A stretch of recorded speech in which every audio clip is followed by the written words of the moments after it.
ये किसको लेके आए हो? तो क्या बोले, आपको नहीं मालूम?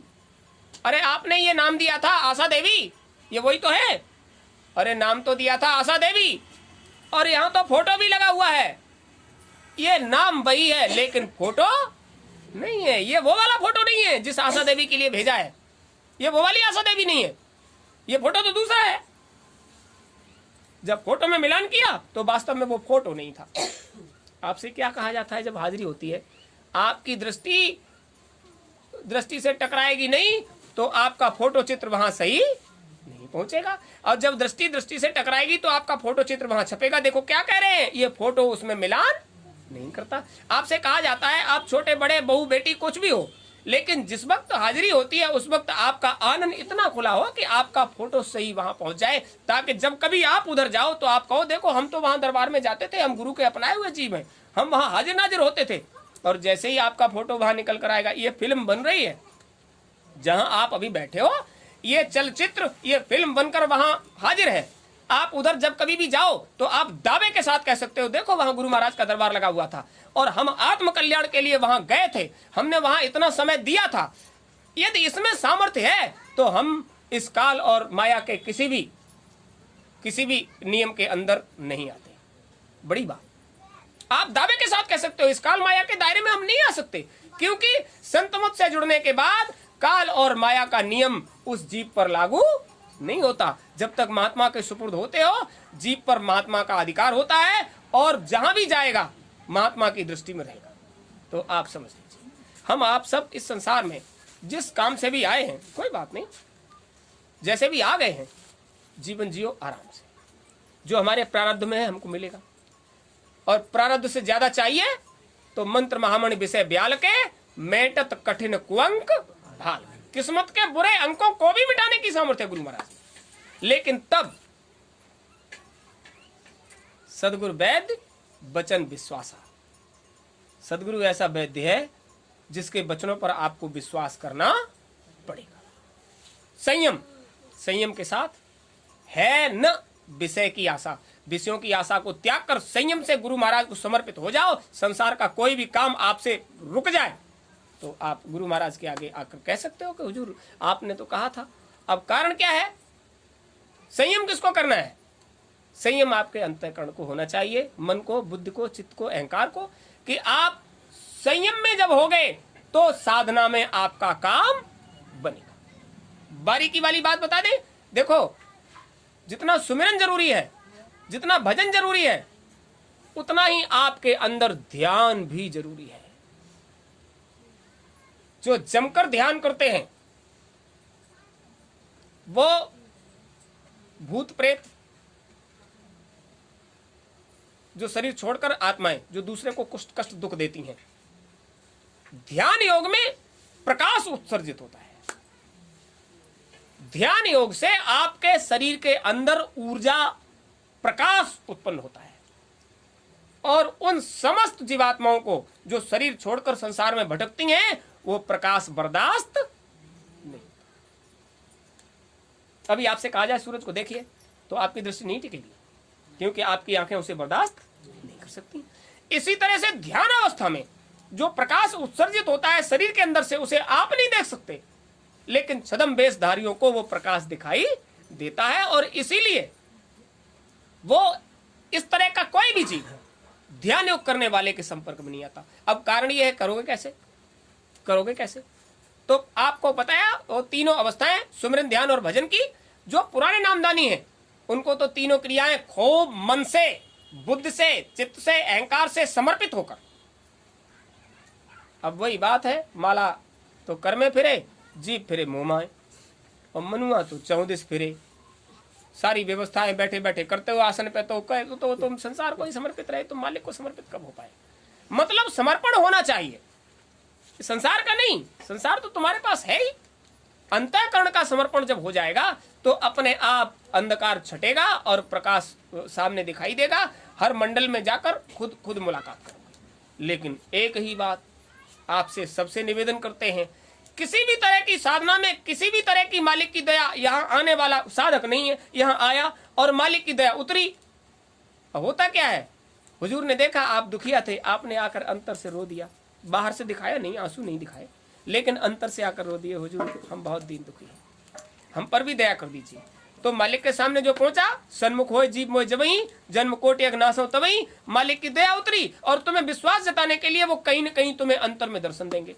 सपोज करो शाम को याद करते करते सो गए, जो नामदानी नहीं है उनसे कहा जाता है एक माला जय गुरुदेव नाम की शाम को सोने से पहले, और गुरु महाराज का चित्र फोटो देख लीजिए अगर वो नहीं मिले हैं तो। यही चीज अंतर में आप रखिए, और सुबह को आप ऐसा करोगे तो गुरु महाराज तुम्हारी संभाल करने के लिए, तुम्हें विश्वास दिलाने के लिए एक बार चलकर जरूर आएंगे। और जब चलकर आएंगे और आपको मिले तो आपने क्या किया, सुबह उठे। अब ये श्राप तो केवल देवियों को लगा था, ये कर्ण ने श्राप दे दिया था कुंती को। ये देवियां कोई भी बात छुपा नहीं पाएंगे, लेकिन संसार की बात, अंतर की बात को तुम्हें छुपाना पड़ेगा। वो ऐसा क्यों कर दिया था? कर्ण की पूरी कहानी कुंती को तो मालूम थी, लेकिन उन्होंने कभी किसी को बताई नहीं। और जब लगा कि हमारे 6 हैं, दुनिया 5 जानती है और हमारे को मारने के लिए उद्यत है, तो हम इस भेद को खोल दें। और जब कर्ण के सामने ये भेद पहुंचा तो कर्ण ने श्राप दे दिया। आपने आज तक इस बात को छुपा कर रखा। हम श्राप देते हैं नारी जाति को कि कोई भी भेद की बात वो छुपा तो तुम साफ है, तो इसमें कोई गलती थोड़ी है। आपको बताया था गुरु महाराज की एक बार मौज हुई और उन्होंने मना किया अपने एक प्रेमी को, ए बच्चा ये बात किसी को बताना नहीं है, किसी को भी नहीं। उसने पूछा हुजूर और पत्नी को भी नहीं? उन्होंने कहा हाँ नहीं, पत्नी को भी नहीं, ये तो जो करेगा उसको उसका लाभ मिलेगा, उसको भी नहीं।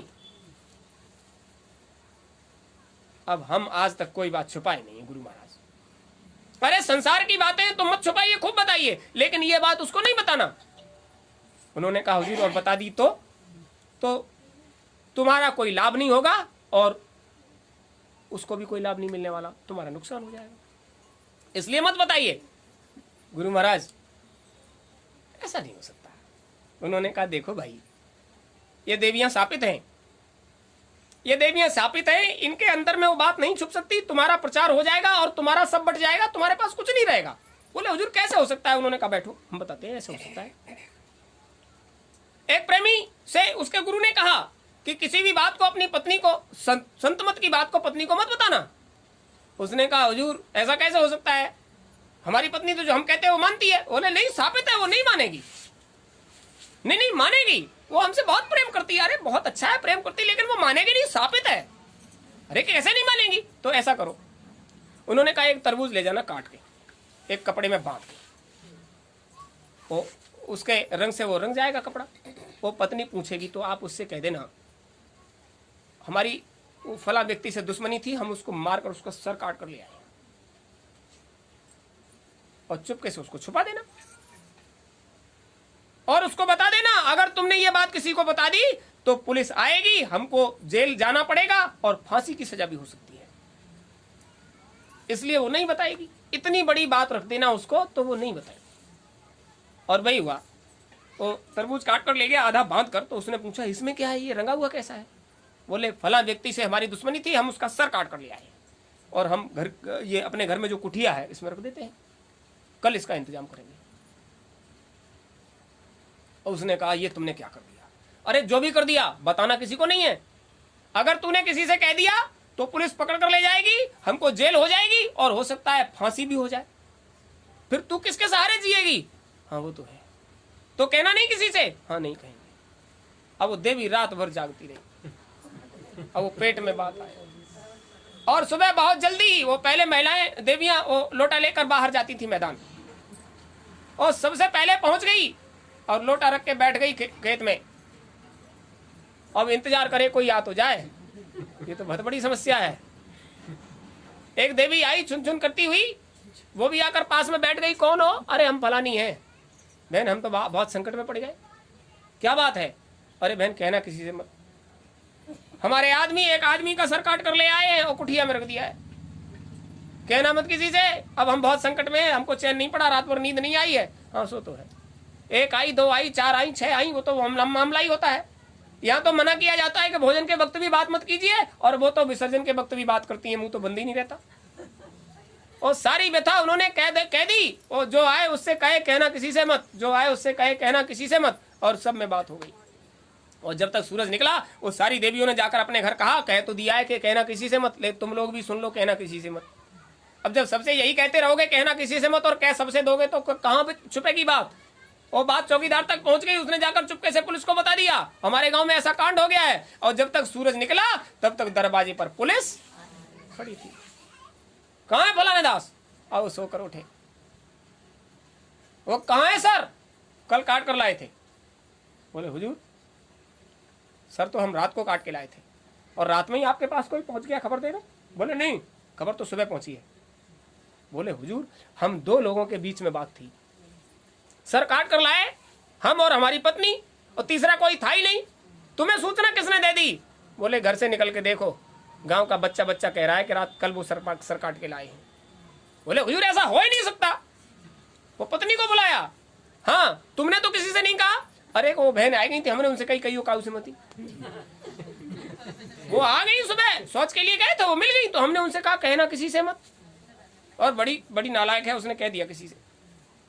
उन्होंने कहा तुम तो बड़ी लायक बर हो, तुमसे मना किया था, तुमने तो कहा नहीं। और उसने कह दिया वो नालायक है। मतलब उसने कह दिया वो नालायक है और तुमसे मना किया किसी से मत कहना, और तुमने कहा ये कोई बात नहीं है। पुलिस वालों से कहा भाई साहब ऐसी कोई बात नहीं है। उन्होंने वहां पकड़ ली, बात नहीं है, पहले चलो थाने, बाद में होगी बात। बोले हुजूर ले चलो। अब ये भड़बड़ाती फिरे। थाने ले गए और ले जाकर वो पूरी बात उनके सामने रखी गई। बोले वो सर काट कर लाए, उसको बरामद करना है, कहाँ है? बोले हुजूर तुमको नहीं मिलेगा, हमको साथ ले चलिए। अब पूरे गांव को पता लग गया ऐसा कांड हो गया, और पुलिस फिर लेकर आई तो वो घुस गए कुटिया में, और उसमें से निकाल कर वो कपड़ा लाई और बोले हुजूर पहले इसको देख तो लीजिए। वो खोल कर जब रखा तो कटा हुआ तरबूज था। बोले ये तो तरबूज है। बोले हाँ, तुम तो कह रहे थे वो उसको आदमी को मार कर सर काट कर लाए हो। बोले हुजूर हम नहीं कह रहे थे, हमारे गुरु महाराज कह रहे थे कि भेद की बात कभी बताना नहीं। सो हुजूर हमने देख लिया, ये पुलिस थाना हो गया, और भेद की बात, और इसको खूब समझाया, हमको जेल हो सकती है, हमको फांसी हो सकती है, इस बात की भी इसको परवाह नहीं हुई। ये साबित है, इसलिए भेद की बात आपको किसी को बताना, मालिक की दया उतरेगी, लेकिन आप कोई भी भेद की जो भी आपको परिचय होता है, देखो भक्ति का तो काम होता नहीं है यहाँ तो आपको जो भी अनुभव होता है गूंगे के गुड़ की तरह आप अंतर्गत उसको भाइये और ये देखिए उसका लाभ आपको मिलता है। या कितना भी बड़ा प्रेमी हो, आज तुम्हारे सामने शक्ल है इसलिए आपसे प्रेम है, और कल वो शक्ल तुम्हारे सामने रहने वाली कहां चला जाता है प्रेम?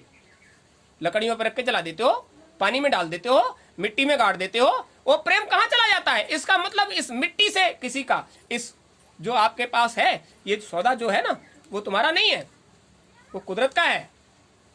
ये घोंट मिलाकर बना दिया है ना, ये आग है, ये मिट्टी है, ये हवा है, ये पानी है, ये आकाश है। जब उसको घोंट मिलाकर तैयार कर दिया तो एक शक्ल बनकर तैयार हो गई, और उस शक्ल से जब तक ये चेतन उसके साथ है तब तक ये चैतन्य है और सबको इससे प्रेम है। वास्तव में प्रेम करने वाली चीज तो चैतन्य जीवात्मा है। जब तक वो इसके साथ है तब तक तुम्हारी मिट्टी से भी सबको प्रेम है, और प्रेम वाला सौदा निकल गया तो फिर तुम्हारी मिट्टी से भी किसी को प्रेम, और वो क्या दशा बनाएगा?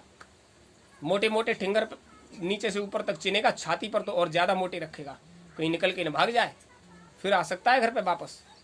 जब आपको उससे बांसों में बांधा जाता है ना तो कस के बांधते हैं कहीं खुल के न भाग जाए।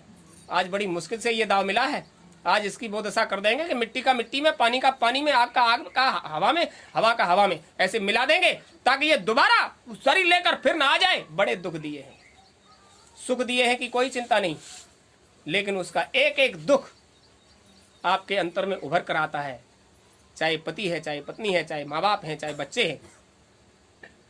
जाने के बाद कद्र होती है, अब नहीं रहा, चलो इसके साथ जो भी होना हो जाए। तो आप समझ लीजिए संसार का नियम है, उसको होने दीजिए, लेकिन संत मत का भी एक नियम है, अंतःकरण को समर्पित कर दीजिए, मन समर्पित, बुद्धि समर्पित, चित्त समर्पित, अहंकार समर्पित। तो समर्पित हो गए आप तो संसार का कोई भी संकट तुम्हारा बाल भी बांका नहीं कर सकता। तो आप समझ लीजिए जो भी अनुभव होता है उसे आप किसी को बताएंगे।